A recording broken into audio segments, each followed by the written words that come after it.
ॐ अखण्डमण्डलाकारं व्याप्तं येन चराचरं तत्पदं दर्शितं येन तस्मै श्रीगुरवे नमः। गुरुब्रह्मा गुरुविष्णु गुरुदेव महेश्वर गुरुदेव परं ब्रह्म तस्मै श्रीगुरवे नमः। गुरु की पाहि केवलं गुरु की पाहि केवलं। वाञ्छाकल्पतरुभ्यश्च कृपा सिन्धुभ्य एव च पतितानां पावनेभ्यो वैष्णवेभ्यो नमो नमः। अनंत कोटि साधुगुरु वैष्णवेर चरणे आमार प्रणिपात प्रणाम जानाई। अनलाइने जारा आमार भिडियो देखछेन तादेर सबाई बड़ोदेर आमी प्रणाम जानाई, छोटोदेर आमी भालोबासा जानाई। ओं नमो भगवते वासुदेवाय नमः। ओं नमो भगवते वासुदेवाय नमः। ओं नमो भगवते वासुदेवाय नमः। तप्त कांचन गौरांगी वृंदावनेश्वरी देवी विश्वभानु सुतं देवी बनमामि हरिप्रिये। जय राधे जय राधे जय राधे। तो बाबा आज के आमी एकटा ये बोलबो आर कि जे विदुरेर जन्म। विदुर कि आमरा तो जानी जे विदुर যমরাজ विदुर হয়ে এসে জন্মেছিল। তো কোন অভিশাপে কেন বিদুরের জন্ম শূদ্রের ঘরে হয়েছিল, তো সেটা সম্পর্কে আমি আজকে বলবো। তো একদিন মান্ডব্য মুনি বলে এক মুনি ঋষি ছিলেন। তো উনি একদিন বৃক্ষ তলায় বসে, একটা বৃক্ষের মূলে বসে হাত উপরে করে দুটো বাহু ঊর্ধ্ববাহু করে মৌনব্রত অবলম্বন করে উনি উপবাস থেকে মানে ধ্যান তপস্যা করছিলেন। তো ওখান থেকে উনি তপস্যা করছে এমন সময় ওখান থেকে কতগুলো চোর চুরি করতে যাচ্ছে। এবার চোরগুলো কি করেছে, মানে চারিদিক দিয়ে বিভিন্ন রকম জিনিস, নানা দ্রব্য আর কি চুরি করে, হ্যাঁ, ওই মান্ডব্য মুনির আশ্রমের মধ্যে এসে সব জড়ো করেছে, সব রেখে দিয়েছে। এইবার ওই রাজ্যের রাজা যে, হ্যাঁ, সে তখন বলছে যে চোর চোর মানে কোথায় চোর, কী কী চুরি হয়েছে, চোর মানে সবাই রাজার কাছে সবাই নালিশ করে। তো এবার সেই চোর তখন চোরকে ধরতে সবাই পেছন পেছন ছুটেছে, ঠিক আছে। এবার ছুটতে ছুটতে গিয়ে দেখছে ওই চোরের পেছনে পেছনে গিয়ে দেখছে ওই মুনির আশ্রমে মধ্যে সব জড়ো করছে, সব জিনিসপত্র চুরি করে করে মুনির আশ্রমের মধ্যে জড়ো করেছে। তখন বলছে যে এই সবাই বলছে যে ধর এই বেটাকেও ধর, চোর চোর সমস্ত চোরকেও ধর, আর এই মুনি ঋষি ও বেটা চুরি করে এদের সঙ্গে এর সাট আছে, চুরি করে বসে বসে তপের ভান করছে, তপস্যার ভান করছে, তো ওকেও ধর বলে সবাই মিলে ওকেও বেঁধে চেঁধে নিয়ে গেছে। নিয়ে গিয়ে তারপর তো রাজার দরবারে নিয়ে গেছে। এবার রাজা বলছে যে সবাইকে তোমরা শুলে চড়াও।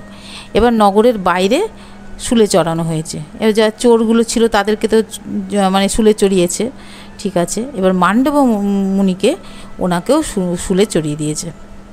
এইবার মুনি তো ওখানে বসে রয়েছে। এবার যেহেতু ওনার তপস্যার বল একটা তো মানুষের আছে, চোরগুলো তো মরে গেছে, আর মুনি ঋষি যে সে তার তপস্যার বলে সে কিন্তু মরেনি।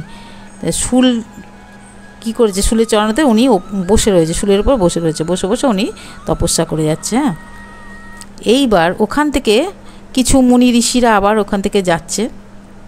তো দেখছে যে ওই মান্ডব্য মুনি শুলে চড়ানো রয়েছে। তখন মুনিরা বলছে যে কি ব্যাপার, মুনি ঋষি কিন্তু মরেনি, কিন্তু একদম সজ্ঞানের সব মানে ভালোভাবে রয়েছে। তপস্যার এত ফল মানে এত বল আর কি, যে মানুষকে কিন্তু দেখুন ওই মুনি ঋষি কিন্তু কিচ্ছু হয়নি, সে শুলে চড়িয়ে দিয়েছে ঠিক কথা, কিন্তু সে শুলের ওপর বসে রয়েছে, বসে তপস্যা করছে।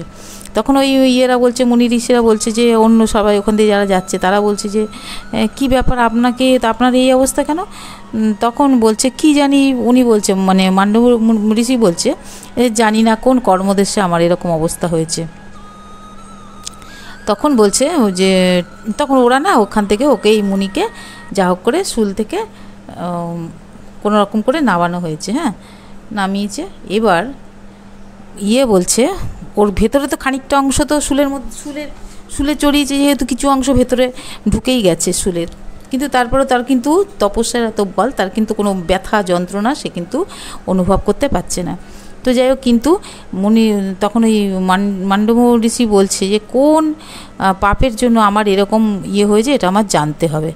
হ্যাঁ, তখন ও কী করলো, যে একদিন ও থেকে ধর্মরাজের কাছে গেল, যে ধর্মরাজকে গিয়ে জিজ্ঞেস করব যে আমি কি করেছিলাম, এমন কি করেছিলাম যেটার জন্য আমাকে এরকম শাস্তি ভোগ করতে হলো। আমি তো বসে আমি আমার মতো করে তপস্যা করছিলাম আমার ঘরে বসে, তো সে গাছের তলা, তো সেখানে আমার কেন এরকম দুর্গতি হলো? যারা চুরি করেছে, যারা করেছে তাদের শাস্তি হচ্ছে, ঠিক আছে, কিন্তু আমি কি করেছিলাম? তখন নিশ্চয়ই আমার কোনো কর্মদোষ আছে। তখন ওই ধর্মরাজের কাছে গেল, গিয়ে তখন সব কিছু জিজ্ঞেস করলো, বলল যে আমার এই ব্যাপার, তো আমি কিসের জন্য আমার এরকম মানে এরকম গতি হলো।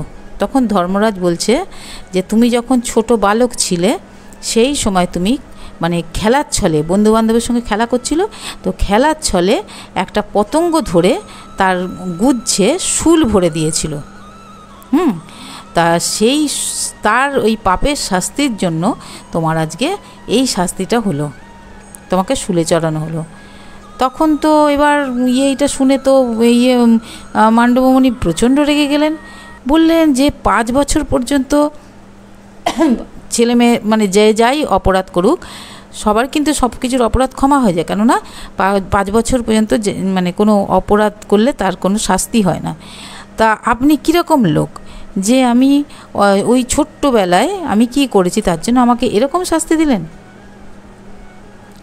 তখন বলল, তাহলে আপনি যখন আমার মানে অন্যায় যেটা নয় সেটাতে আমাকে যখন এরকমভাবে শাস্তি দিলেন, তখন আপনাকেও এর ফল ভোগ করতে হবে। আপনাকেও আমি অভিশাপ করছি, আপনাকেও শূদ্রজনিতে জন্ম নিতে হবে। হ্যাঁ, আর কেননা 5 বছর বয়স পর্যন্ত যখন মানুষ পাপ করে, যত কিছুই করুক না কেন, তার যখন শাস্তি হয় না, আপনি যখন তারতেও আমাকে শাস্তি দিয়েছেন, তখন আপনাকে তো আপনার শাস্তি, আপনাকেও আমি অভিশাপ করলাম, আপনাকেও এই শাস্তি পেতে হবে। অন্যায় করেছেন যেহেতু, আমি মানে আমার পাপ মানে শাস্তি হওয়ার কথা না, কিন্তু আমাকে শাস্তি দিয়েছেন, তো আপনার কিন্তু শূদ্রের ঘরে জন্ম হবে। তো সেই জন্যই বাবা এই ধর্মরাজের এই বিদুর রূপে যম অবতার হয়ে এই কুরু বংশে এসে জন্ম হয়েছিল। তো এটাই ছিল মানে আমার আজকে বলার বিষয়, যে বিদুর ধর্মরাজ হওয়া সত্ত্বেও তার কেন এই ধরাতে এসে জন্ম নিতে হয়েছিল, তো সেটাই আমার বলার ছিল। তো আপনারা যারা শুনছেন আমার এই ছোট বড় ভিডিওগুলো, তারা সবাই আমার এই চ্যানেলটাকে লাইক, শেয়ার, সাবস্ক্রাইব করে আমার পাশে থাকবেন, এটুকুই আমার বলার ছিল। তো আমি আজকে আমার ভিডিওটা এখানেই শেষ করছি।